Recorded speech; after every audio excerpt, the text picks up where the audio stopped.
اعوذ باللہ السمیع العلیہ العظیم من الشیطان اللعین الرجیم بسم اللہ الرحمن الرحیم الحمدللہ رب العالمین الصلاۃ والسلام علی سیدنا و نبینا و شفیعنا و طبیب قلوبنا و مولانا مقتدانا بالقاسم محمد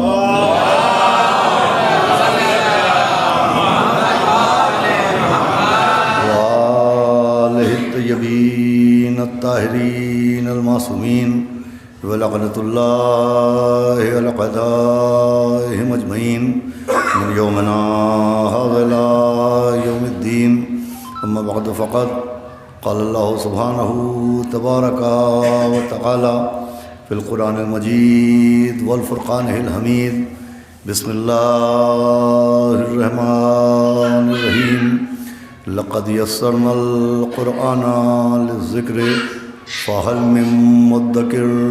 ایک صلوات پڑھ دیں محمد.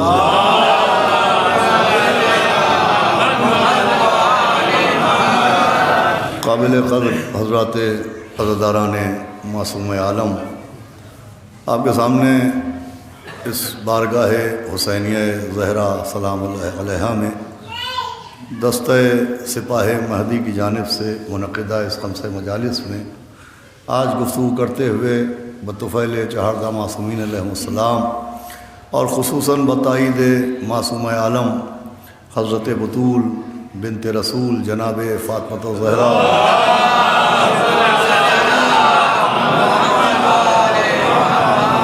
یہ چوتھا روز ہے اور چوتھی تقریر ہے، اور میں روزانہ آپ کے سامنے قرآن مجید کے سورہ قمر کی ایک مختصر سی آیت کریمہ کی تلاوت کرنے کا شرف حاصل کر رہا ہوں، جس آیت میں خداوند عالم نے مختصر لفظوں میں قرآن کا تعارف بھی بیان فرمایا اور قرآن کی جانب تمام قاریان قرآن کو دعوت دی گئی. تعارف یہ ہے کہ لقد یسرنا القرآن للذکر، کہ ہم نے ذکر کے لیے اس قرآن کو آسان قرار دیا، اور دعوت یہ ہے کہ تم میں کوئی ہے جو اس قرآن سے نصیحت حاصل کرے. میں روزانہ یہ جملے یہ بات آپ کے سامنے عرض کر رہا ہوں کہ اس آیت کے بعد یہ بات بالکل طے ہے کہ قرآن یقیناً قرآن کی تلاوت سبب اجر و ثواب ہے، لیکن قرآن صرف تلاوت کی غرض سے نازل نہیں ہوا ہے. قرآن صرف اس لیے نازل نہیں ہوا کہ ہم رسمی طور پر قرآن کی تلاوت کریں، بلکہ قرآن کا ایک مقصد یہ بھی ہے کہ قرآن میں جو واقعات، جو گزری ہوئی قوموں کے حالات، جو انبیاء ما سبق کے معجزات، جو گزرے ہوئے رسولوں کے واقعات بیان ہوئے ہیں، ان واقعات پر غور کریں. قرآن میں جو قصے بیان ہوئے ہیں ان قصوں پر غور کریں اور سمجھنے کی کوشش کریں کہ آخر ان واقعات سے ہمیں کیا نصیحتیں دی جا رہی ہیں. تو یہ بات بھی میں روز عرض کر رہا ہوں کہ جب ہم نصیحت کی غرض سے قرآن پر نظر ڈالتے ہیں، غور و فکر کرتے ہیں، تو دو نصیحتیں بہت وضاحت کے ساتھ ہمارے سامنے آتی ہیں. ایک نصیحت یہ ہے کہ ہرگز ہرگز اللہ کی رحمت سے مایوس نہیں ہونا چاہیے، اور دوسری نصیحت یہ ہے کہ اللہ کے عذاب سے بے خوف بھی نہیں ہونا چاہیے. جتنا اللہ کی رحمت پہ یقین رکھا جائے اتنا ہی عذاب خدا سے خوفزدہ بھی رہا جائے. دل میں جہاں رحمت پر یقین ہو وہیں اللہ کے عذاب کا خوف بھی ہو، اس لیے کہ قرآن میں جو واقعات ہیں ان میں جہاں وہ واقعات موجود ہیں جس میں اللہ کی رحمت کے نزول کا تذکرہ ہے، اللہ کے رحم و کرم کا تذکرہ ہے، بندوں و مہربانیوں کا ذکر ہے، وہیں قرآن میں مسلسل وہ واقعات بھی ہیں جن میں عذاب و عتاب کا ذکر ہے. کہیں قوم نوح پر عذاب نازل ہو رہا ہے، کہیں قوم لوط پر عذاب کا تذکرہ ہے، کہیں قوم شعیب کے اوپر عذاب کا تذکرہ ہے، کہیں قوم عاد کے اوپر عذاب کا تذکرہ ہے، کہیں بنی اسرائیل کے اوپر عذاب کا تذکرہ ہے. یہ تذکرے اس لیے ہیں کہ ہم یہ بھی سمجھیں کہ اللہ کی رحمتیں کیوں نازل ہوتی ہیں، اور یہ بھی سمجھیں کہ اللہ کی جانب سے عذاب و عتاب کیوں نازل ہوتے ہیں. دیکھیے عذاب بھی من اللہ ہے، جس طرح سے رحمتیں، انعامات، رزق، برکتیں یہ اللہ کی جانب سے ہیں، اسی طرح سے عذاب و عتاب بھی اللہ ہی کی جانب سے ہے. اب یہ الگ بات ہے کہ اللہ کی رحمانیت کا تقاضا یہ ہے کہ اللہ عذاب نازل کرتا ہے، لیکن اسے اپنے بندوں پر عذاب بھیجنا پسند نہیں ہے۔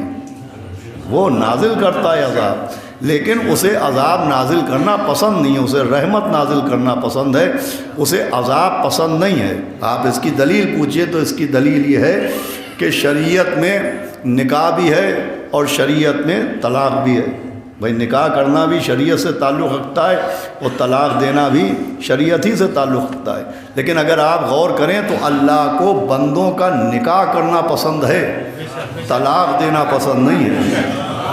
طلاق کی اجازت ہے، بالکل ایک ورسٹ کنڈیشن آ گئی کہ اب میل جول کا کوئی راستہ نہیں ہے، اب دلوں کے دروازے بند ہو چکے ہیں، اب کوئی بھی مصالحت کی راہ باقی نہیں رہ گئی ہے، تو اب بالکل ایک ورسٹ کنڈیشن میں طلاق کی اجازت ہے۔ اللہ کو طلاق دینا پسند نہیں ہے، نکاح کرنا پسند ہے، طلاق دینا پسند نہیں ہے۔ اور اس کی سب سے واضح دلیل یہ ہے، قبلہ تشریف فرمائیں، کہ نکاح کے لیے تو بہت سی حدیثیں ملیں گی کہ جو نکاح کرے اسے اتنا ثواب ملے گا، جو کسی غریب لڑکی کے نکاح میں مدد کر دے اسے اتنا ثواب ملے گا، جو کسی لڑکے کے مہر کا انتظام کر دے اسے اتنا ثواب ملے گا، جو کسی لڑکی کی شادی میں مدد کر دے اسے اتنا ثواب ملے گا۔ نکاح کے لیے تو بہت سی حدیثیں ہیں کہ جو نکاح کرے اسے اتنا ثواب ملے گا، اور جو نکاح میں مدد کرے اسے اتنا ثواب ملے گا۔ آپ ایک حدیث سنائیے کہ کسی حدیث میں آپ نے پڑھا ہو کہ جو طلاق دے اسے اتنا ثواب ہے، وہ جو طلاق دلوائے اسے اتنا ثواب ہے۔ بھائی صلوات بھیجے محمد و آل محمد۔ دیکھیے میں نے جو بات عرض کی ہے سامنے کی بات ہے، لیکن ایک حدیث آپ دکھا دیجئے کہ جس میں طلاق کا ثواب ہو، طلاق دلوانے کے فائدے ہوں، طلاق دلوانے کا اجر رکھا گیا ہو۔ نہیں، نکاح کا اجر ہے، نکاح کا ثواب ہے، نکاح میں مدد کرنے کا ثواب ہے، مگر طلاق کے سلسلے میں کوئی آپ کو ثواب کی حدیث نہیں ملے گی۔ طلاق وہ عمل ہے کہ جس سے عرش الہی ہل جاتا ہے۔ صلوات بھیجے محمد و آل محمد۔ بھائی طلاق کی اجازت ہے، مگر طلاق اللہ کو پسند نہیں ہے۔ دیکھیے خود پیغمبر اسلام سے کہا جا رہا ہے، سورہ تحریم و سورہ طلاق گواہ ہے کہ نبی آپ کی 2 بیویوں کے دل میں مرض ہو گیا ہے، اور پھر یہ آیتیں بھی موجود ہیں۔ دیکھیے قرآن میں ہر شے موجود ہے، خود قرآن نے کہا ہے کہ ہر خشک و تر قرآن میں موجود ہے۔ اب جو یہ ہے کہ دلوں میں مرض ہو گیا ہے، تو اگر ان آیتوں کو آپ دیکھیں تو قرآن میں ECG رپورٹ بھی موجود ہے۔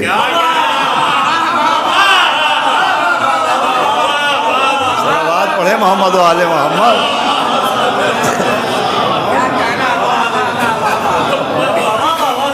تو عزیزان گرامی، نبی سے کہا جا رہا ہے کہ اگر آپ ان کو طلاق دے دیں، آئیں قبلہ تشریف نہیں، آئیں، آ جائیں ادھر تشریف، صلوات پڑھیں محمد و آل محمد۔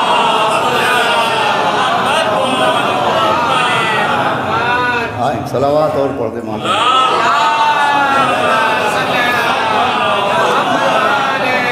بھائی علماء کرام بیٹھے ہوئے ہیں، قرآن کی آیتوں کا لب لباب ہے کہ اگر آپ طلاق دے دیں تو ہم ان سے بہتر عابدہ صالحہ نیک بیویاں آپ کو عطا کر دیں گے۔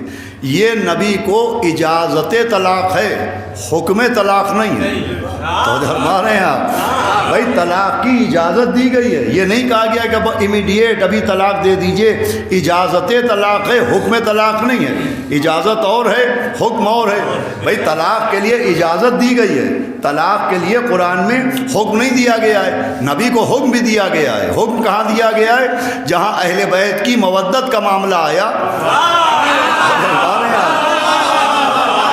تو وہاں اختیار نہیں دیا گیا کہ چاہے اہل بیت سے مودت کرو چاہے نہ کرو، وہاں کے اوپر حکم دیا گیا کہ نبی کہہ دیجئے میں کوئی سوال ہی نہیں کرتا سوائے اس کے کہ تم میرے قرابت داروں سے مودت کرو۔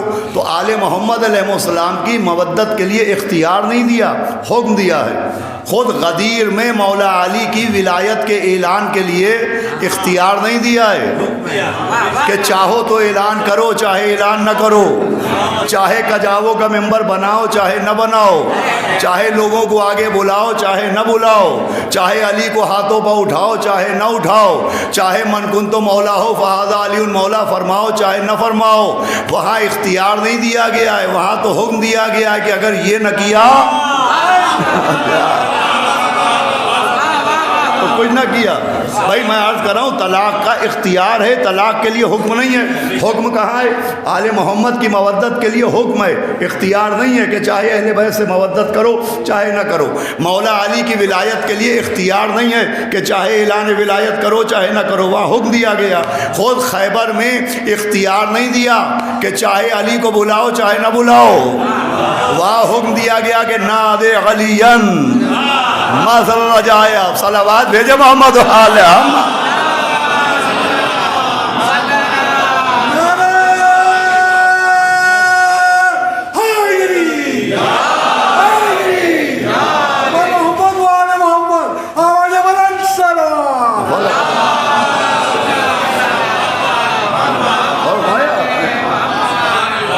دیکھیں طلاق کے لیے اختیار ہے کہ اگر تم طلاق دے دو، حکم نہیں ہے، نبی کو حکم نہیں ہے، آیہ مودت کے لیے حکم ہے، اعلان ولایت کے لیے حکم ہے، مولا علی کو مدد کے لیے بلانے کے لیے حکم ہے، مگر طلاق کے لیے حکم نہیں ہے کہ ابھی طلاق دے دو۔ اگر تم چاہو، اختیار دیا حکم نہیں دیا۔ اب اختیار کہاں دیا جاتا ہے اور حکم کہاں دیا جاتا ہے؟ تو جہاں بندوں کی پسند کا معاملہ ہو وہاں اختیار دیا جاتا ہے، جہاں اللہ کی پسند ہو ہمارے یہاں وہاں حکم دیا جاتا ہے۔ بھائی آیہ مودت اہل بیت اللہ کی پسند ہے، حکم دیا۔ مولا علی کی ولایت اللہ کو پسند ہے، حکم دیا۔ مولا علی کو پکارنا اللہ کو پسند ہے، حکم دیا۔ مگر طلاق اللہ کو پسند نہیں ہے، اس لیے حکم نہیں دیا، اختیار دیا۔ اس لیے کہ طلاق بندوں کی پسند ہے، اللہ کی پسند نہیں۔ اب لوگ کہتے ہیں صاحب فلاں کو نبی نے طلاق کیوں نہ دی؟ تو نبی بندوں کی پسند پر چلنے والے کو نہیں کہتے ہیں، اللہ کی پسند پر چلنے والے۔ بھائی صلوات بھیجے محمد و آل محمد۔ قرآن گرامی عذاب اللہ عذاب نازل کرتا ہے، بل ایک ورسٹ کنڈیشن آ جائے کہ اب نبیوں کی بات کا اثر نہیں ہو رہا ہے، اب اللہ کی جانب سے بھیجے گئے نمائندوں کی بات کا اثر نہیں ہو رہا ہے، تو آخری کنڈیشن ہوتی ہے جس میں عذاب نازل ہوتا ہے۔ اب میں عرض کر رہا ہوں کہ اسباب عذاب کیا ہیں، عذاب نازل کیوں ہوتا ہے؟ میں نے ایک دن عرض کیا کہ کفران نعمت سبب عذاب ہے، کل میں نے عرض کیا کہ انکار آیات سبب عذاب ہے، اور عزیزوں عذاب کا ایک سبب کل میں نے اشارہ کیا تھا، آج اسی پر گفتگو کرنا ہے۔ جب ہم واقعات قرآن پر نظر ڈالتے ہیں تو بہت سی قوموں پر جو عذاب نازل ہوا وہ صرف بے عملی کی وجہ سے عذاب نازل نہیں ہوا ہے، بے ادبی کی وجہ سے عذاب نازل ہوا ہے۔ بھائی یہ جملہ کل میں عرض کر چکا ہوں، بھائی عذاب کا صرف ایک سبب بے عملی نہیں ہوتا، عذاب کا ایک سبب بے ادبی بھی ہوتا ہے۔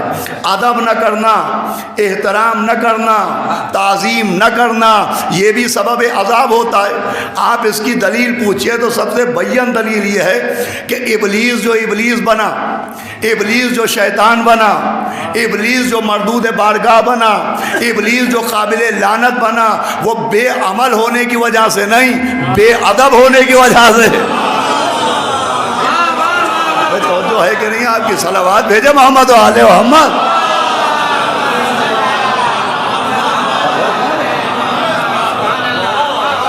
ابلیس جو ابلیس بنائے وہ صرف بے عمل ہونے کی وجہ سے نہیں۔ بھائی عمل تو ایسا تھا کہ زمین سے آسمان پر بلایا گیا، عمل تو ایسے کر رہا تھا کہ جنات تھا فرشتوں میں بٹھایا گیا، وہ جو اس پہ لعنت بھیجی گئی، وہ جو مردود قرار دیا گیا، وہ جو ابلیس قرار دیا گیا، وہ بے عملی کی وجہ سے نہیں، بے ادبی کی وجہ سے۔ جب جناب آدم کو سجدہ کرنے کا حکم دیا گیا تو وہ سجدہ سجدہ تعظیمی تھا، وہ سجدہ سجدہ تعظیمی تھا۔ اس نے بے ادبی کی کہ تو نے مجھے آگ سے بنایا، ان کو مٹی سے بنایا۔ یہ ابلیس کی بے ادبی تھی کہ تو نے ان کو مٹی سے بنایا ہے، مجھ کو آگ سے بنایا ہے۔ اچھا اب عجیب بات ہے کہ ابلیس بنا ہے آگ سے، آگ کو کہتے ہیں نار، ابلیس نار سے بنا ہے اور فرشتے نور سے بنے ہیں۔ جو نار سے بنا تھا اس نے بے ادبی کی، جو نور سے بنے تھے ہمارے یہاں انہوں نے بے ادبی نہیں کی، انہوں نے انکار نہیں کیا۔ کسی ایک فرشتے نے نہیں کہا کہ ہم سر نہ جھکائیں گے، تو نے ہمیں نور سے بنایا ہے، ان کو مٹی سے بنایا ہے۔ بھائی جو نار سے بنا اس نے انکار کیا، جو نور سے بنے ہیں انہوں نے انکار نہیں کیا۔ اس کا مطلب جہاں نور ہوتا ہے وہاں اطاعت ہوتی ہے، اور جہاں نار ہوتی ہے وہاں بغاوت ہوتی ہے۔ بھیا پڑھنا میرا کام ہے، سمجھنا آپ کا کام ہے۔ جہاں نار ہوتی ہے وہاں بغاوت ہوتی ہے، جہاں نور ہوتا ہے وہاں اطاعت ہوتی ہے۔ ابھی مصائب نہیں ہیں، تاریخ کی آئینے میں منظر ایک ہے، گھر ایک ہے، جناب زہرا کا گھر۔ اسی گھر میں فرشتے چکی چلا رہے ہیں، حسین کا جھولا جھلا رہے ہیں، اور روٹی پر سورا لا رہے ہیں، انگوٹھی پہ آیت پہنچا رہے ہیں، لا فتح الا علی کے نعرے لگا رہے ہیں۔ تو فرما رہے ہیں آپ بھائی زہرا کے گھر میں فرشتے چکی چلا رہے ہیں، حسین کا جھولا جھلا رہے ہیں، اور اسی گھر میں ایک دن کلمہ پڑھنے والے آگ لگا رہے ہیں۔ بھائی میری بات پہنچ رہی ہے کہ نہیں؟ جس گھر میں فرشتوں نے جھولا جھلایا، سیدہ کی چکی چلائی، اسی میں کلمہ پڑھنے والوں نے آگ لگائی۔ بھائی کوئی حیرت کی بات نہیں ہے، سب نے اپنا سلسلہ بتایا کہ نور والے کون ہیں؟ نہر والے۔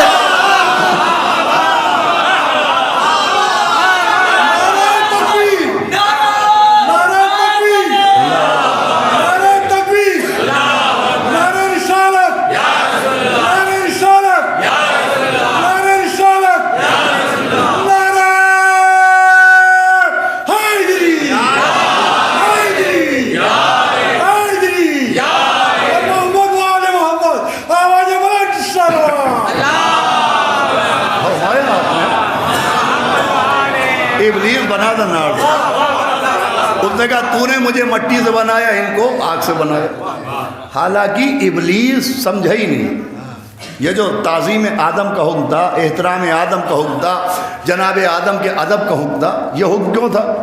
وہ یہ سمجھا کہ جو احترام ہے اور ادب ہے، اب توجہ سنیے گا بچے خاص طور سے سنیں، وہ اس لیے کہ یہ مٹی کا پیکر کا احترام ہے۔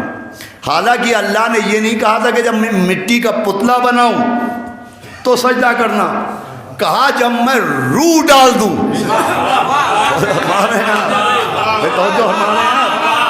بھائی یہ نہیں کہا تھا کہ جب میں پیکر بناؤں، اسٹرکچر بناؤں، جسم بناؤں، پتلا بناؤں، کہا تھا جب میں اس میں روح ڈال دوں۔ تو جناب آدم کا جو ادب و احترام تھا وہ مٹی کی وجہ سے نہیں تھا، اور روح کی وجہ سے تھا۔ بھائی آدم کا جو ادب و احترام تھا وہ مٹی کی وجہ سے نہیں تھا، روح کی وجہ سے تھا۔ جیسے کربلا کی خاک کا جو احترام ہے وہ خاک کی وجہ سے نہیں ہے، خون حسین کی وجہ سے ہے۔ بھائی ممبر کا جو احترام ہے یہ لکڑیوں کی وجہ سے نہیں ہے، نسبت رسول کی وجہ سے ہے۔ تعزیے کا احترام تیلیوں کی وجہ سے نہیں ہے، نسبت حسین کی وجہ سے ہے۔ علم کا احترام کپڑے کی وجہ سے نہیں ہے، نسبت عباس کی وجہ سے ہے۔ توجہ فرما رہے ہیں آپ؟ ابلیس سے غلطی یہ ہوئی کہ اس نے پیکر دیکھا، روح کو نہیں دیکھا، ظاہر کو دیکھا، باطن کو نہیں دیکھا، حکم کو دیکھا، سبب کو نہیں دیکھا، مادے کو دیکھا، نسبت کو نہیں دیکھا۔ اس نے مٹی کو دیکھا، روح کو نہیں دیکھا۔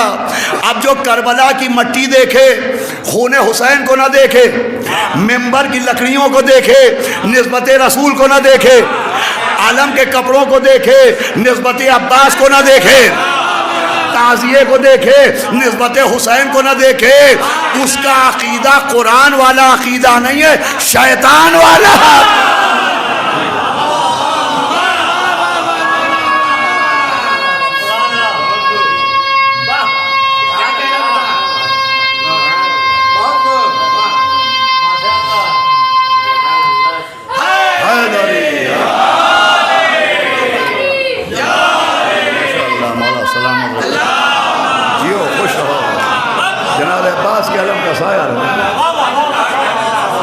دیکھیں بے ادبی سبب عذاب ہے،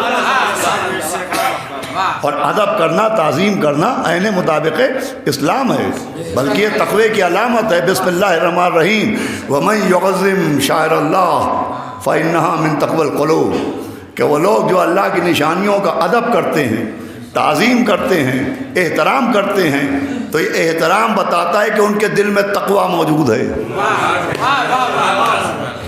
بھائی جیسے حرارت بتاتی ہے کہ بدن میں بخار ہے، ویسے احترام بتاتا ہے کہ دل میں تقویٰ ہے۔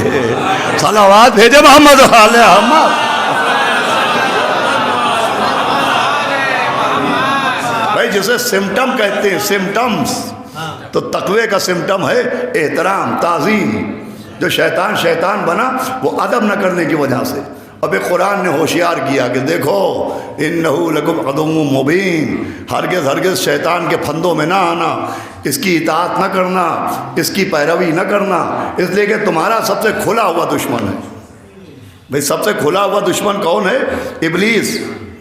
قرآن کی نظر میں سب سے بڑا دشمن کون ہے؟ شیطان۔ میں کہوں گا پالنے والے جب اتنا بڑا دشمن ہے تو جہاں 114 سورے بھیجے تھے وہیں ابلیس کی ایک فوٹو بھی بھیج دیتا، ابلیس کی ایک تصویر بھی آ جاتی، ہم پہچان تو لیتے کہ اس کا چہرہ کیسا ہے، اس کی آنکھیں کیسی ہیں، اس کی ہائٹ کتنی ہے، اس کا قد کتنا ہے، اس کی قامت کیسی ہے، اس کی صورت کیسی ہے۔ میں کیا سننا ہے؟ ارے ابلیس کا ایک فوٹو بھی آ جاتا، ہم پہچان تو لیتے ہمارا دشمن ابلیس ہے کیسا۔ آواز آئے گی ہم نے ابلیس کی صورت نہیں دکھائی ہے، ابلیس کی عادت سمجھائی ہے، ابلیس کی پہچان بتائی ہے۔ اس کی پہچان ہے یہ احترام نہیں کرتا ہے، یہ ادب نہیں کرتا ہے۔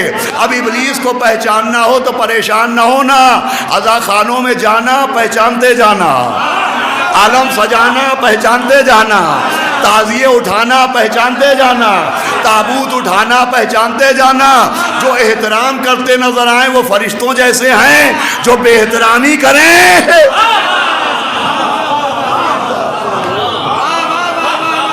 صلوات پڑھے محمد و آل محمد۔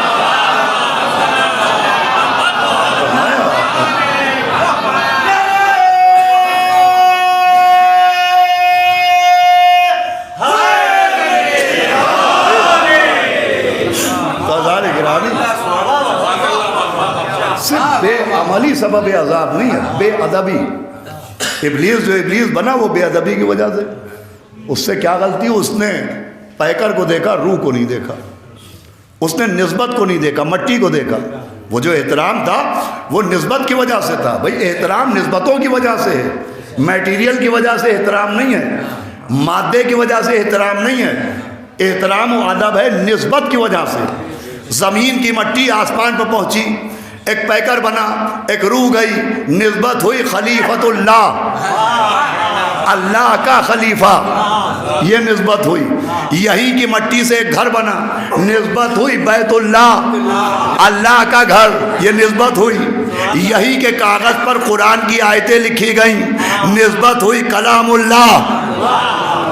بھائی نسبت کیا ہے؟ ہمارے نوجوان بچے سنیں نسبت کسے کہتے ہیں؟ خلیفۃ اللہ، کلام اللہ، بیت اللہ، ناقۃ اللہ، شاعر اللہ، نبی اللہ، رسول اللہ۔ اللہ کا خلیفہ، اللہ کا نبی، اللہ کا کلام، اللہ کا گھر، اللہ کا ولی، اللہ کا ناقہ۔ یہ جو دو لفظوں کے بیچ میں کا اور کی آتا ہے یہی نسبت کہلاتا ہے۔ اس سے زیادہ میں آسان بات نہیں کر سکتا۔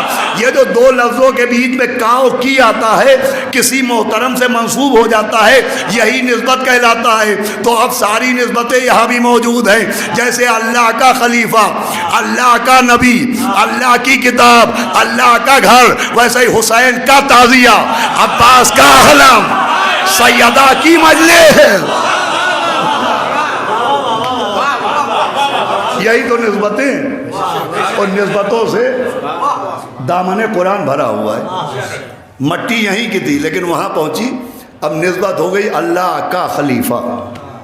علامہ مجلسی علیہ الرحمہ نے حیات القلوب میں لکھا ہے کہ جب حضرت نوح کشتی بنا رہے تھے تو جن لکڑیوں سے کشتی بنائی وہ پیڑ یہیں کے، لکڑیاں یہیں کی، درخت یہیں کے، جس سے پٹرے کاٹے گئے وہ آری یہیں کی، سب کچھ یہیں کا تھا۔ لیکن اب نسبت ہو گئی تھی سفینہ نجات، نجات کا سفینہ، جیسے حسین کا عزا خانہ، ارے صلوات بھیجے محمد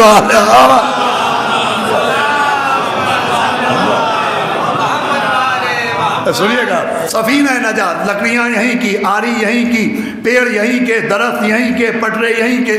لیکن علامہ مجلسی علیہ الرحمہ لکھتے ہیں کہ جب نسبت ہو گئی سفینۃ النجات، نجات کا سفینہ، تو اب جب حضرت نوح پٹرے کاٹنے کے لیے، کشتی سفینہ بنانے کے لیے پٹروں کو کاٹ رہے تھے، تو عام طور پر اگر آپ لکڑی کاٹیے تو برادہ گرتا ہے، لکڑی سے لکڑی کا پاؤڈر، لکڑی کا برادہ گرتا ہے. لیکن علامہ مجلسی، بھائی پوری توجہ سنیے گا، علامہ مجلسی لکھتے ہیں کہ جب حضرت نوح وہ لکڑی کے پٹرے کاٹ رہے تھے تو اس سے لکڑی کا برادہ نہیں گر رہا تھا، سونے چاندی کے ذرے گر رہے تھے.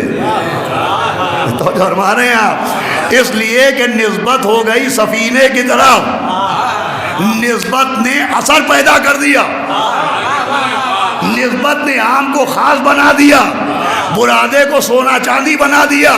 بھائی پوری توجہ سنیے گا، علامہ مجلسی لکھتے ہیں جب لکڑی کاٹی گئی تو برادہ نہیں گرا، سونے چاندی کے ذرے گرے.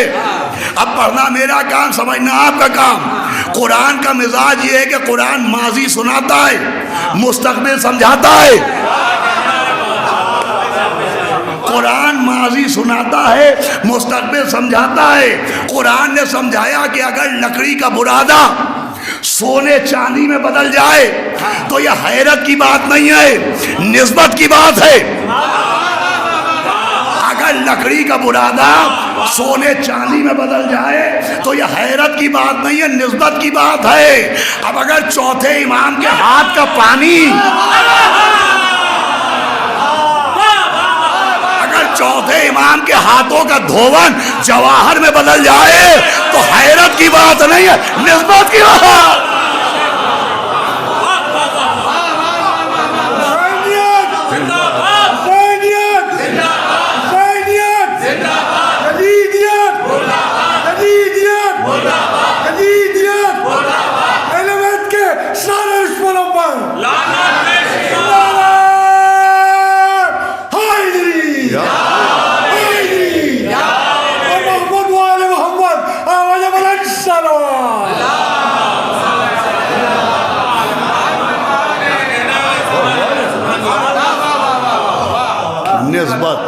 نسبت سے اثر پیدا ہوتا ہے. اگر لکڑی کا برادہ سونے چاندی میں بدل جائے تو یہ حیرت کی بات نہیں، نسبت کی بات ہے. ویسے اگر چوتھے امام کے ہاتھوں کا پانی جوہر میں بدل جائے تو یہ بھی حیرت کی بات نہیں ہے، نسبت کی بات ہے. نسبتوں سے دامن قرآن بھرا ہوا ہے. بھائی یہیں کی مٹی تھی، یہیں کا گارا تھا، یہیں کے گمے تھے. اللہ نے کہا ابراہیم میرا گھر بناؤ. یہیں کے گموں سے، یہیں کی مٹی سے ایک گھر بنا. نسبت ہوئی بیت اللہ، اللہ کا گھر، اللہ کا گھر. بھائی احترام کا ایسے ہوا نسبت کی وجہ سے، نسبت کی وجہ سے وہ محترم ہو گیا.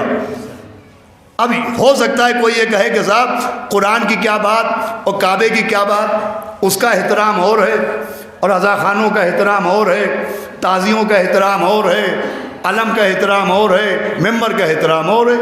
ارے قرآن اللہ نے بھجوایا، نبی لے کے آیا. کعبہ اللہ نے بنوایا، نبی نے بنایا، اس کا احترام الگ ہے. بھائی قرآن اللہ نے بھیجا، اس کا احترام ہوگا. نبی لے کے آیا، اس کا احترام ہوگا.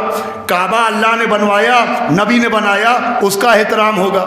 یہ ممبر کا احترام کیوں، یہ عزا خانوں کا احترام کیوں، یہ تبرکات کا احترام کیوں؟ تو چلیے ٹھیک ہے، قرآن اللہ نے بھیجا، نبی لے کے آئے. کعبہ اللہ نے بنوایا، ایک نبی نے بنایا، اس کا احترام کیجئے. تعزیے کا احترام کیوں؟ تو ٹھیک ہے قرآن کا احترام کیجئے، جزدان کا کیوں؟ ہمارے یہاں کعبے کا احترام کیجئے، غلاف کا کیوں؟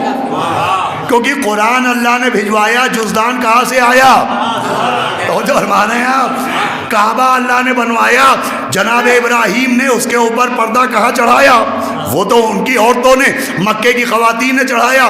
تو جزدان کا احترام کیجئے، قرآن کا کیوں؟ کعبے کا احترام کیجئے، غلاف کا کیوں؟ کہا آپ سمجھے نہیں، سمجھائیے. بھئی آخری آدمی تھا توجہ، کہا قرآن کا احترام اللہ کی وجہ سے ہے. جزدان کا احترام قرآن کی وجہ سے. بات میری پہنچ رہی ہے کہ نہیں؟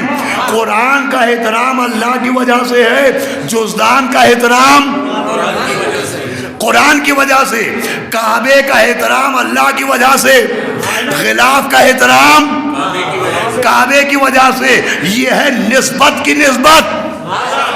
تو ہمارے یہاں تو جیسے قرآن کا احترام اللہ کی وجہ سے، جزدان کا احترام قرآن کی وجہ سے، کعبے کا احترام اللہ کی وجہ سے، غلاف کا احترام کعبے کی وجہ سے، ویسے ہی حسین کا احترام اللہ کی وجہ سے، عزا خانوں کا احترام حسین کی وجہ سے، جناب عباس کا احترام اللہ کی وجہ سے، علم کا احترام جناب عباس کی وجہ سے. صلوات بھیجے محمد و آل محمد.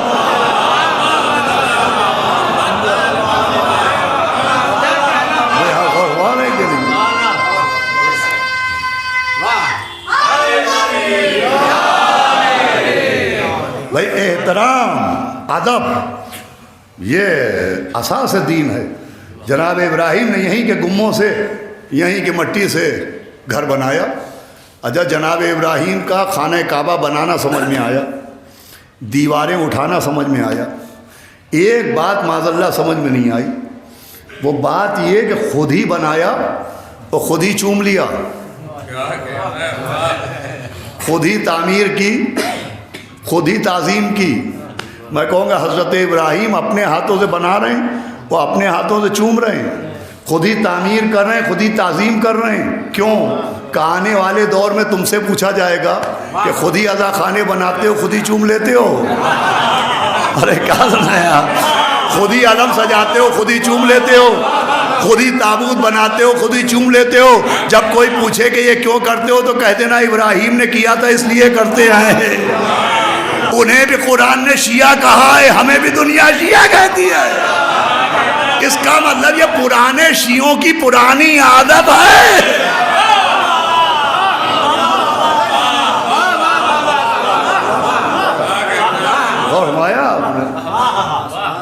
احترام اور ادب ہے نسبت کی وجہ سے، نسبت منسوب ہو جانا. اچھا احترام بھی نسبت کی وجہ سے، تعظیم بھی نسبت کی وجہ سے، اور توہین بھی نسبت کی وجہ سے ہے. صلوات کی بنیاد بھی نسبت ہے، لعنت کی بنیاد بھی نسبت ہے. اب دیکھیے قبلہ آپ کل تک نہیں تھے، میں ایک بات عرض کرتا ہوں آپ کی موجودگی میں. اب میرا سن ماشاءاللہ 56 سال کا ہو گیا ہے، اور مجھے اب یہ شک نہیں ہوتا کہ لوگ داد نہیں دے رہے ہیں، صلوات نہیں بھیج رہے ہیں. مجھے لوگوں پر شک نہیں ہوتا ہے کہ لوگ بول نہیں رہے ہیں. مجھے اپنے لیے یقین ہوتا جا رہا ہے کہ میں اونچا سننے لگا ہوں. میرا صلوات تو بآواز بلند پڑھے ہمارا.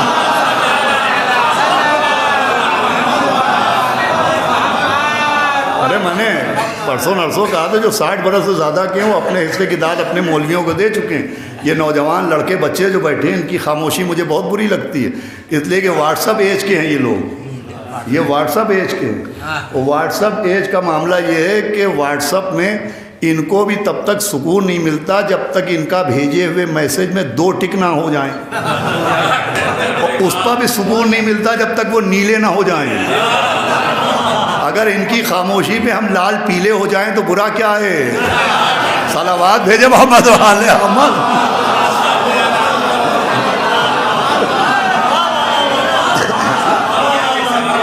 بھائی تم کو بھی تب سکون ملتا ہے نا میسج ڈیلیورڈ ہو گیا، تو ہم کو بھی تو معلوم ہونا چاہیے کہ نقطہ ڈیلیورڈ ہو گیا. صلوات بھیجے محمد و آل محمد.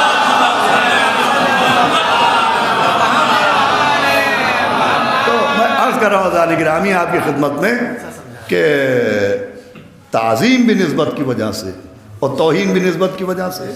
خانہ کعبہ کی تعظیم بیت اللہ نسبت کی وجہ سے، شاعر اللہ کی تعظیم نسبت کی وجہ سے، اللہ کی نشانیاں، اللہ کا گھر. اور پھر وہیں سنگ اسود کی تعظیم نسبت کی وجہ سے. شہر ایک ہے پتھر 4 ہیں.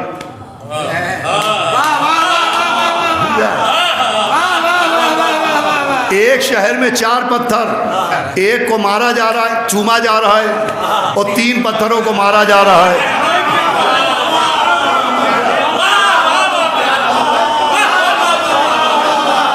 ایک پتھر کی تعظیم کی جا رہی ہے، 3 پتھروں کی توہین کی جا رہی ہے۔ وہ کہا یہ بڑا شیطان، یہ منڈلا شیطان، یہ چھوٹا شیطان۔ ہم نے کہا یہ شیطان ہیں۔ شیطان اتنا شریف کب سے ہو گیا کہ لوگ اسے پیٹتے رہیں، وہ سر جھکا کے پٹتا رہے؟ ارے شیطان کی تو پرانی عادت ہے کہ جدھر پٹنے کی نوبت آتی ہے میدان کی گود چھوڑ دیتا ہے، پہاڑ کے سر پر چڑھ جاتا ہے۔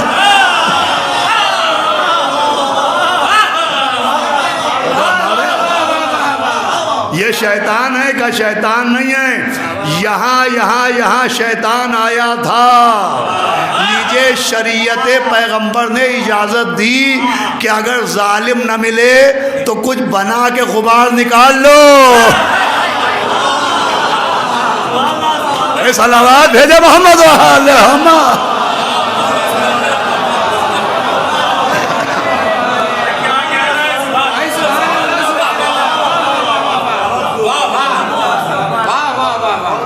کچھ نقطوں میں سرور ڈاؤن ہو جاتا ہے۔ یہ جو میں نے پڑھا ہے ابھی جب سرور ڈاؤن ہونے کی منزل سے گزر جائے گا تو آپ کی سمجھ میں آئے گا۔ صلوات بھیجے محمد و آل محمد۔ بس یہ ہے کہ اپنے دماغ کے موبائل کے اسکرین سے اس کو ڈیلیٹ نہ ہونے دیجیے گا۔ اب اس زمانے میں میرے خیال میں ایسے ہی مجلسیں پڑھنا پڑیں گی۔ صلوات بھیجے محمد و آل محمد۔ سنا جانے گرامی، احترام بھی نسبت کی وجہ سے، توہین بھی نسبت کی وجہ سے، نسبتوں سے قرآن بھرا ہوا ہے۔ قوم موسیٰ کا ذکر ہو رہا ہے، اور جب قوم موسیٰ نے اپنے گناہوں پر توبہ کا اظہار کیا اور موسیٰ سے کہا کہ اللہ سے کہیے ایک موقع اور مل جائے تو ہم سدھر جائیں گے، تو آواز دی اچھا ٹھیک ہے موسیٰ، ان سے کہو کہ اگر یہ چاہتے ہیں کہ ہم انہیں معاف کر دیں تو یہ شہر میں داخل ہوں اور باب حطہ سے داخل ہوں، اور جب باب حطہ سے داخل ہوں تو حطہ حطہ کہتے ہوئے داخل ہوں۔ یہ پہلے حطہ کو چومیں، احترام کریں، پھر حطہ حطہ کہیں ہم انہیں معاف کر دیں گے، بخش دیں گے۔ باب حطہ کیا؟ مغفرت کا دروازہ۔ علماء بیٹھے ہوئے ہیں، باب حطہ معافی کا دروازہ۔ بھائی شہر میں ایک دروازے کو نسبت دی گئی، باب مغفرت، باب حطہ، باب توبہ، باب بخشش۔ قوم موسیٰ سے کہا گیا اگر چاہتے ہو ہم معاف کریں تو باب حطہ سے آؤ، پہلے سر جھکاؤ، احترام کرو، پھر حطہ حطہ کہو ہم معاف کر دیں گے۔ ان سے کہا گیا حطہ حطہ کہو۔ عبرانی زبان کا مطلب ہوتا ہے، حطہ کا مطلب ہوتا ہے معافی، حطہ کا مطلب ہوتا ہے مغفرت۔ اب سماعت کے سارے دروازے کھول کے سنیے گا۔ وہ تھی قوم بنی اسرائیل، شرارت سے کہاں باز آتی؟ ان سے کہا گیا کہو حطہ، مگر انہوں نے حطہ کے بجائے کہا ہنتا۔ مارے آپ کو تھوڑا سا فرق محسوس ہوا، حطہ اور ہنتا۔ ان سے کہا گیا کہو حطہ۔ حطہ کا مطلب ہوتا ہے معافی، اور ہنتا کا مطلب ہوتا ہے روٹی۔ ان سے کہا گیا معافی مانگو، وہ جنم جنم کے بھوکے وہاں بھی روٹیاں مانگنے لگے۔ اور انہوں نے حطہ کے بجائے ہنتا کہا۔ کیا کیا؟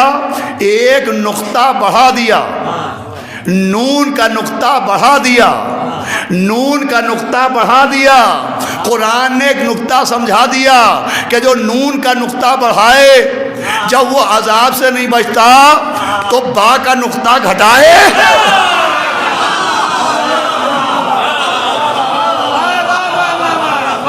صلوات پڑھے محمد و آل محمد۔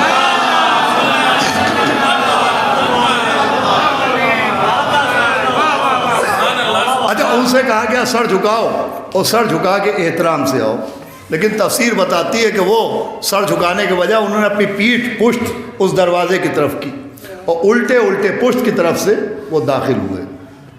اللہ نے کہا اب معاف نہ کریں گے۔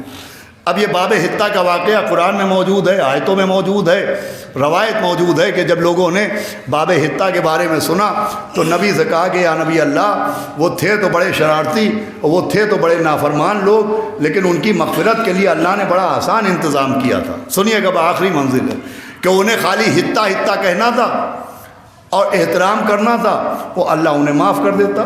یا نبی اللہ ہمارے لیے بھی کوئی باب ہتا ہوتا،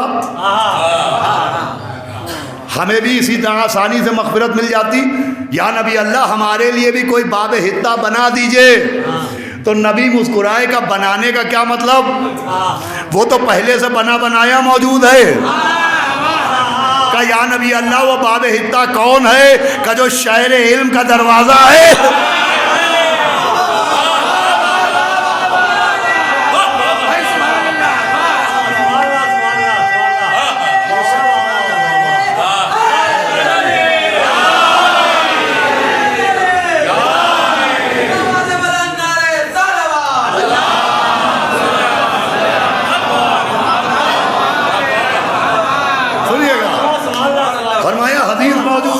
بیٹھے ہیں کہ علی کی مثال باب ہتا کی جیسی ہے۔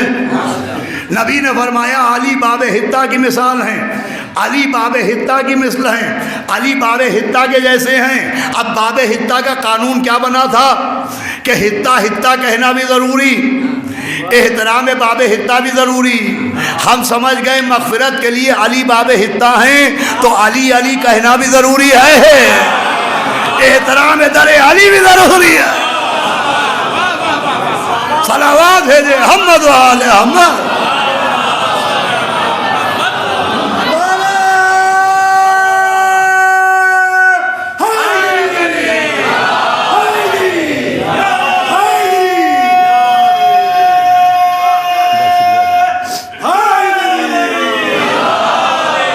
بس اب آخری بات سنیں، مولا سلامت رکھیں، کل آخری مجلس ہے انشاءاللہ، آج کی آخری بات سنیں اور گفتگو تمام ہو رہی کہ احترام بے ادبی۔ دیکھیں میں اپنے بچوں نوجوانوں سے بھی لکھنؤ میں کئی مرتبہ کہہ چکا ہوں اور یہاں بھی میں کہوں گا کہ دیکھیں تبرک جو بڑھتا ہے تو تبرک کا بھی احترام ضروری ہے، عزاداری کے ساتھ احترام عزاداری بہت ضروری ہے۔ یہ جو تبرک آپ لیتے ہیں تو تبرک کا مطلب ہے کہ یہ سبب برکت بنے، لیکن سبب برکت بننے کے لیے اس کا احترام ضروری ہے۔ یہ روٹیاں پھینک دینا، کونے میں ڈال دینا، یہ خلاف احترام ہے۔ دیکھیں عام روٹی تک کا احترام ہے۔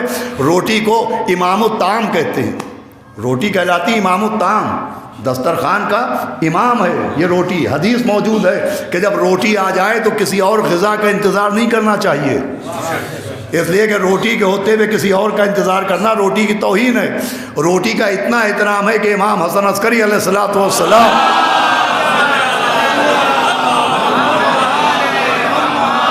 یہ میں اپنے بچوں کو میسج دے رہا ہوں آج کی مجلس میں کہ 11ویں امام جب کسی فقیر کو، کسی مسکین کو، سائل کو روٹی دیتے تھے تو راوی کہتا ہے میں دیکھتا تھا کہ وہ روٹی اس فقیر کے ہاتھ پہ رکھتے تھے اور پھر چومتے تھے اور پھر اسے دے دیتے تھے۔ تو راوی کہتا ہے کہ میں نے کہا حضرت یہ میں جو دیکھتا ہوں یہ کیا بات ہے کہ آپ روٹی اس کے ہاتھ پر رکھ کے چومتے ہیں اور پھر واپس دیتے ہیں؟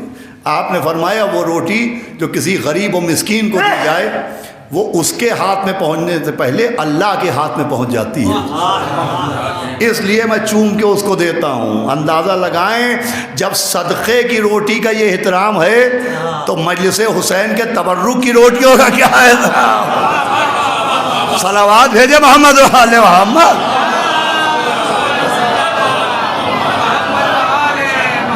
یہ جو چائے پیتے ہو تم لوگ یہ بھی تبرک کی چائے ہے، لہذا کوشش کرو کہ جو اس کے گلاس ہیں انہیں بھی احترام سے کنارے ڈال دو تاکہ نجس جانور کا پیر نہ پڑنے پائے۔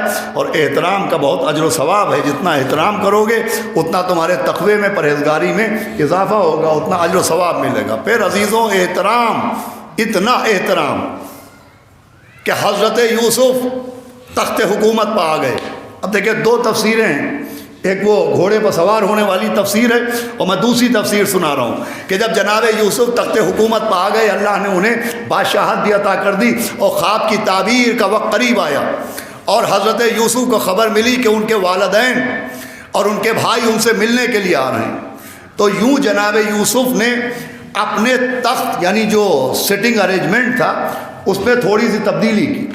انہوں نے اپنا تخت حکومت دروازے کے ایک دم سامنے بچھوایا تاکہ جیسے ہی ان کے والدین و بھائی داخل ہوں تو پہلی نظر تخت حکومت پر پڑے۔ جیسے ہی داخل ہوں ویسے ہی پہلی نظر جناب یوسف نے طے کیا کہ ان کے والدین کی نظر ان پہ پڑے، اور پھر انہوں نے طے کیا کہ جب میرے ماں باپ آئیں گے، حضرت یعقوب ان کی ماں اور ان کے بھائی آئیں گے، تو حضرت یوسف نے طے کیا، بھائی آخری چیز ہے، وہ آخری آدمی تک سب سے اہم بات ہے آج کی مجلس کی، جناب یوسف نے طے کیا کہ جب میرے والدین آئیں گے تو میں انہیں بیٹھے بیٹھے سلام کروں گا، میں تخت سے اتروں گا نہیں، میں ان کے احترام میں کھڑا نہیں ہوں گا، میں بیٹھے بیٹھے سلام کروں گا۔ دیکھیں نیت غلط نہیں تھی ان کی نیت یہ تھی کہ میرے والدین مجھے تخت حکومت پر بیٹھا ہوا دیکھ لیں۔ نیت معاذ اللہ نبی تھے، نیت غلط نہیں تھی۔ مثال کے طور پر میرے باپ میری ماں زندہ ہوتی، وہ آج مجھے ممبر پر مولا حسین کا ذکر کرتے دیکھتی تو تنو منو خون بڑھ جاتا۔ آپ کا بچہ کسی اعلیٰ عہدے پر جائے، آپ اس کے آفس پہنچے، اسے اس کی چیئر پر بیٹھے دیکھیں، آپ کا خون بڑھ جائے گا۔ تو جناب یوسف کی یہی نیت تھی کہ میرے والدین مجھے تخت حکومت پر بیٹھا ہوا دیکھ لیں، میں بیٹھا رہوں گا، میں بیٹھے بیٹھے سلام کروں گا، میں اٹھوں گا نہیں، میں بلند نہیں ہوں گا، میں بیٹھا رہوں گا۔ اور پھر جیسے ہی یعقوب داخل دربار ہوئے، حضرت یوسف نے اپنے باپ کو بیٹھے بیٹھے سلام کیا، ہاتھوں سے ایک نور، ایک روشنی نکلی، ہوا میں غائب ہو گئی۔ کہا پالنے والے یہ میرے ہاتھ سے کیا نکل گیا؟ کہا یوسف تم نبی رہو گے لیکن تمہاری اولاد میں ہم کسی کو نبی نہیں بنائیں گے۔ کا پالنے والے سبب کیا ہے؟ کا سبب یہ ہے تم اپنے باپ کو دیکھتے رہے اور بیٹھے رہے، تم ان کے احترام میں کھڑے نہیں ہوئے، تم ان کے احترام میں بلند نہیں ہوئے، تم بیٹھے رہے، تم بیٹھے رہے، تم بلند نہیں ہوئے، تم ان کو دیکھ کے کھڑے نہیں ہوئے۔ اس کا مطلب معصوم کا احترام صرف غیر معصوم پر واجب نہیں ہے۔ سنیے گا آپ آخری آخری تک، معصوم کا احترام معصوم پر بھی واجب ہے۔ اب سمجھ میں آیا جب فاطمہ آتی تھی تو نبی بلند کہا جاتا،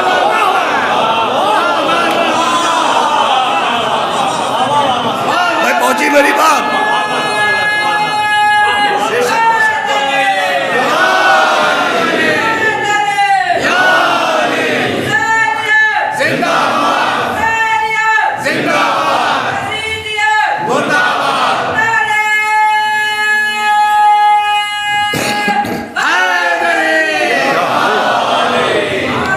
گفتگو تمام ہو رہی ہے۔ اللہم صل علی محمد وآل محمد وعجل فرجهم لعن اعداءهم۔ ادھر بی بی سیدہ آتی تھی اور نبی اپنی مسند سے بلند ہو جاتے تھے، اپنی مسند سے بلند ہو جاتے تھے۔ بھائی یہ جملہ چاہے جیسے سنیے گا، بھائی یوسف اپنے باپ کو دیکھ کے بیٹھے رہے تو نسل سے نبوت کو نکال لیا گیا۔ یہ جملہ آپ کے حوالے ہے۔ یوسف اپنے باپ کو دیکھ کے بیٹھے رہے تو نسل سے نبوت کو نکال لیا گیا۔ نبی فاطمہ کو دیکھ کے بلند ہو گئے تو نسل میں قیامت تک امامت کو قائم کر دیا گیا۔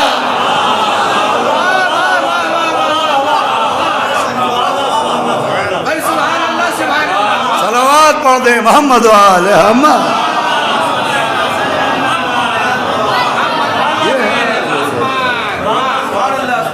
احترام، ادب، تعظیم، اور پھر رونا اسی کا ہے کہ زہرا بھرے دربار میں حق مانگ رہی ہے۔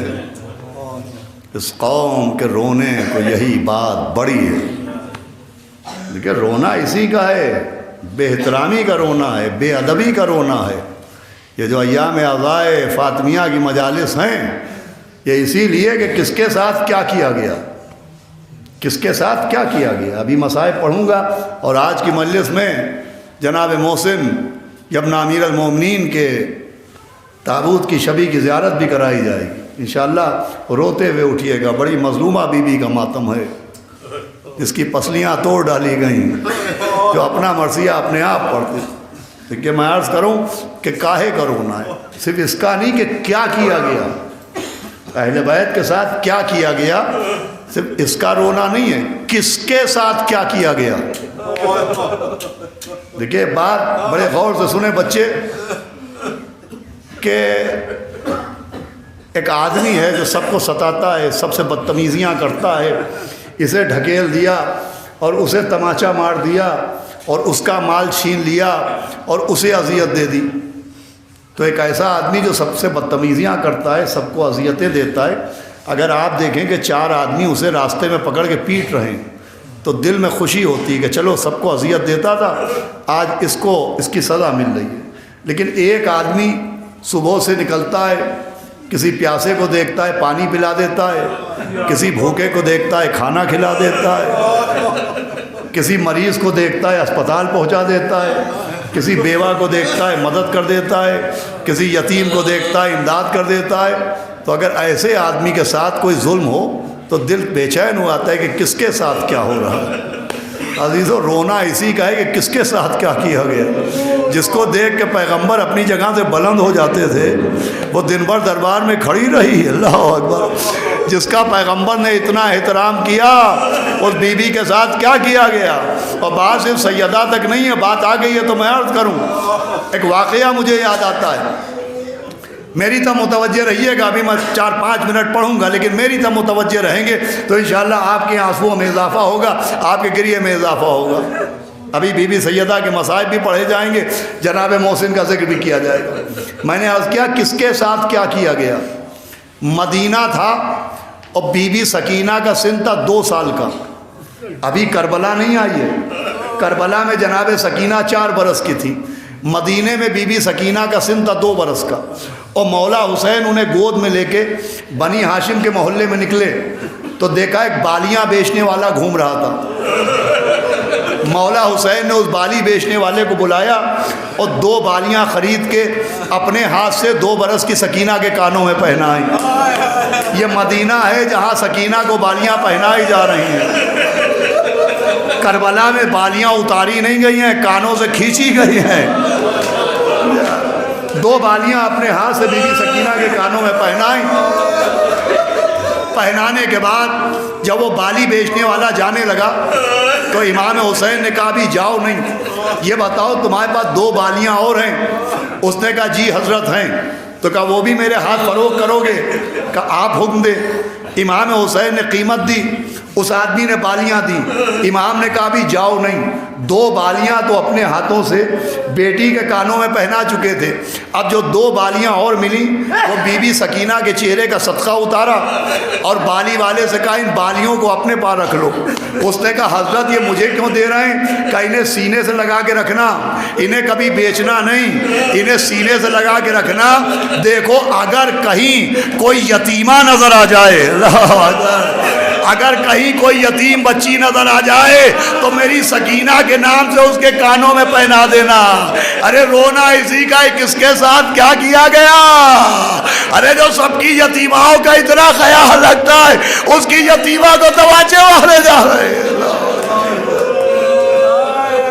رونا اسی کا ہے کس کے ساتھ کیا کیا۔ جس کو دیکھ کے نبی مسجد سے بلند ہو جاتے تھے۔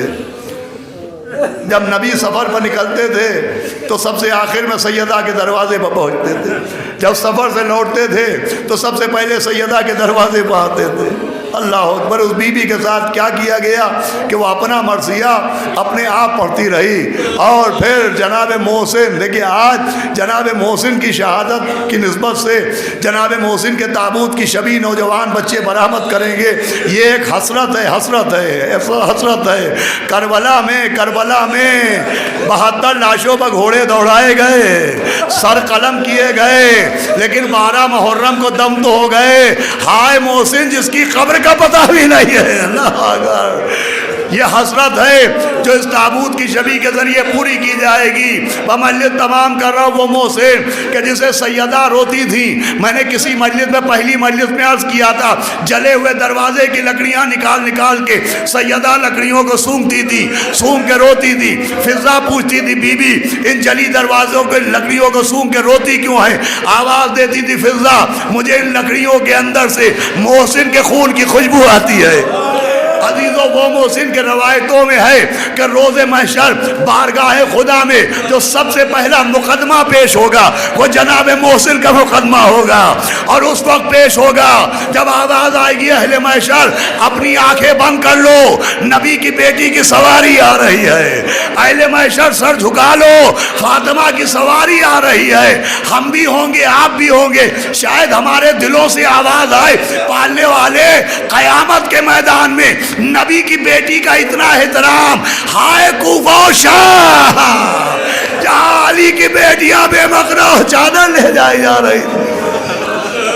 سنیں روایت ہے، میں نے اپنی آنکھوں سے روایت پڑھی ہے کہ روز محشر بی بی کی سواری آئے گی، آواز آئے گی اہل محشر اپنی آنکھیں بند کر لو، حوریں بی بی کے استقبال کے لیے آگے بڑھیں گی، ایک مرتبہ حوریں سلام کریں گی اور دیکھیں گی کہ جناب فاطمہ زہرا کے دائیں طرف ان کی والدہ جناب ختیجہ ہیں، بائیں طرف جناب فاطمہ بنت اسد ہیں، اور یہ دونوں بیویاں اپنے ہاتھوں پر چادر ڈالے ہوئے ہیں، ایسا لگ رہا ہے اپنے ہاتھوں پہ کسی کو اٹھائے ہوئے ہیں، بس 2 منٹ مجلس تمام ہو رہی ہے، حوریں آگے بڑھیں گی اور کہیں گی بی بی یہ مولا علی کی والدہ فاطمہ بنت اسد اپنے ہاتھوں پر کیا لیے ہیں، آواز دیں گی اماں دکھائیے کیا لیے ہیں، تو بنت اسد چادر ہٹائیں گی، خون میں ڈوبے بچے کا ایک لاشا نظر آئے گا، حوریں پوچھیں گے بی بی یہ کس بچے کا لاشا ہے، جناب سیدہ کہیں گے تم نے نہیں پہچانا، ارے وہی تو ہے کہ میرا حسین کربلا میں اسے ہاتھوں پر لیے، آواز دے تھا کوئی ہے جو میرے اصغر کو پانی پلائے، حوریں ماتم کریں گی، پھر حوریں دیکھیں گی وہ مجلس تمام کہ جناب ختیجہ اپنے ہاتھوں پر چادر ڈالے ہیں، حوریں پوچھیں گی بی بی یہ آپ کی اماں اپنے ہاتھوں پر کیا لیے ہوئے ہیں، آواز دیں گی اماں آپ بھی چادر ہٹائیے، اب جو بی بی ختیجہ چادر ہٹائیں گی تو ایک اور ننھے سے بچے کا لاشا بی بی ختیجہ کے ہاتھوں پر ہوگا، حوریں پوچھیں گے بی بی یہ کس کا لاشا ہے، کہا یہی تو میرے محسن کا لاشا ہے، یہی میرے محسن کا جنازہ ہے، ارے یہی محسن ہے جسے دروازہ گرا کے شہید کر دیا گیا، عزیزو اسی محسن شہید کے جنازے کی شبیہ آ رہی ہے، آؤ سیدہ کا پرسہ دے، اے ماں